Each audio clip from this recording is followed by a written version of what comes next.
हे प्रभू, मी आज नम्र अंतकरणाने तुझ्या समोर येत आहे. मी केलेल्या सर्व पापासाठी, चुका आणि अपराधासाठी मला क्षमा कर. प्रभू येशू ख्रिस्ता, तू माझ्यासाठी क्रुसावर रक्त सांडलेस, म्हणून तुझ्या कृपेवर आणि दयेवर मी विश्वास ठेवतो. प्रभू, माझे हृदय शुद्ध कर. मला वाईट मार्ग सोडून तुझ्या सत्याच्या मार्गावर चालण्याचे सामर्थ्य दे.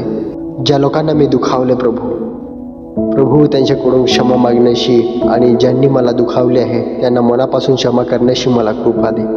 पवित्र आत्मा, माझ्या जीवनमध्ये मला तुझ्या इच्छेनुसार जगण्यास मदत कर. माझे विचार, शब्द आणि कृती तुला गौरव देणारे होत. प्रभू येशू, तुझ्या प्रेमाबद्दल, दयेबद्दल आणि मला दिलेल्या तारणाबद्दल मी तुझे मनापासून आभार मानतो. माझे जीवन तुझ्या हातात सोपवत आहे. परमेश्वर, खरोखर तू मला क्षमा कर. मला माफ कर प्रभू. परमेश्वर, तुझ्या वचनानुसार माझे जीवन जगायला प्रभू तू मला मदत कर. परमेश्वर, तू मला मदत कर. येशू ख्रिस्ता पवित्र नावाने ही प्रार्थना मागतो.